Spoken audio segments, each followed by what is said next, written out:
അത് എത്രത്തോളം എന്ന് വെച്ചാൽ പുതിയാപ്പളയെ ശവപ്പെട്ടിയിൽ വരെ കൊണ്ടുവരുന്ന ദയനീയമായ അത്രയും മോശകരമായ അവസ്ഥയിലേക്ക് നമ്മുടെ ഈ ഉമ്മത്ത് അധപ്പതിച്ചിട്ടുണ്ട്. അതുകൊണ്ട് വിവാഹം നടത്തുന്ന ഇരു വീട്ടുകാരും വളരെ വിനയത്തോടെ ഓർമ്മപ്പെടുത്താനുള്ളത്, അള്ളാഹുവിന്റെ ഹബീബ് മുഹമ്മദ് മുസ്തഫ സല്ലല്ലാഹു അലൈഹി വസല്ലം തങ്ങൾ പഠിപ്പിച്ച ഒരു ഇബാദത്താണ് നമ്മൾ നിർവഹിക്കുന്നത്. ഒരു സമൂഹത്തിന്റെ, ഒരു നാടിന്റെ സംസ്കാരമല്ല വിവാഹം എന്ന് പറയുന്നത്. അന്നിക്കാഹു മിൻ സുന്നത്തി വസുന്നത്തി ഖുലഫാഇർ റാഷിദീനൽ മഹ്ദിയീൻ എന്നാണ് നബിതങ്ങൾ പഠിപ്പിച്ചത്. വിവാഹം തൊട്ടടുത്ത വീട്ടിൽ നടന്നതുപോലെ, അവിടെ 20 വയസ്സായപ്പോൾ പെൺകുട്ടിയെ കെട്ടിച്ചതുപോലെ ഞാൻ കെട്ടിക്കുന്നു എന്ന് ഒരു വാപ്പയും നിയ്യത്ത് ചെയ്തുകൂടാ. നിയ്യത്ത് ചെയ്യേണ്ടത് എന്റെ ഹബീബിന്റെ സുന്നത്ത് ഞാൻ നിർവഹിക്കുകയാണ് എന്ന തികഞ്ഞ നിയ്യത്തിൽ അധിഷ്ഠിതമായിട്ടായിരിക്കണം നാം വിവാഹം ചെയ്യേണ്ടത്.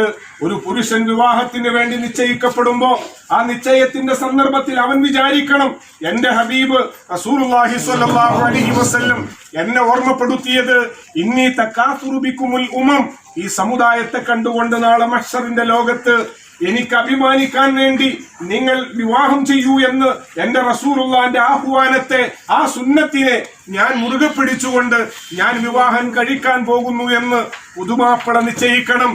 ആ സുന്നത്ത് അനുധാവനം ചെയ്യാൻ വാപ്പ നിയ്യത്ത് ചെയ്യുമ്പോൾ എന്റെ മകനെ കൊണ്ട് സുന്നത്തായ വിവാഹം ചെയ്യിപ്പിക്കാൻ ഞാൻ നിശ്ചയിച്ചു എന്ന് കരുതണം.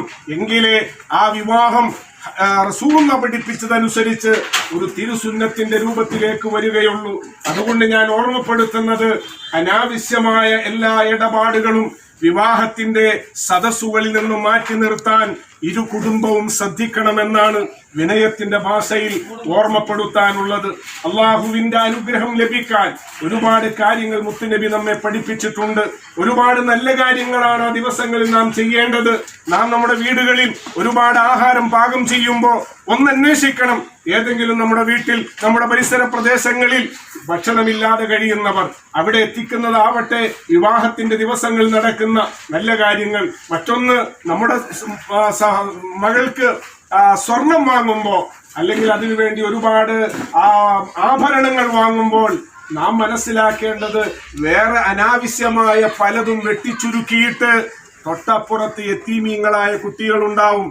1 ഗ്രാമിന്റെ ഒരു മോതിരം വാങ്ങി എന്റെ മകൾക്ക് ഞാൻ 51 പവൻ സ്വർണം കൊടുക്കുമ്പോ നിന്റെ വാപ്പ നഷ്ടപ്പെട്ടിട്ട് നിന്റെ കൈവിരലിൽ ഒരു ഗ്രാമിന്റെ മോതിരം പോലും ഇല്ലല്ലോ.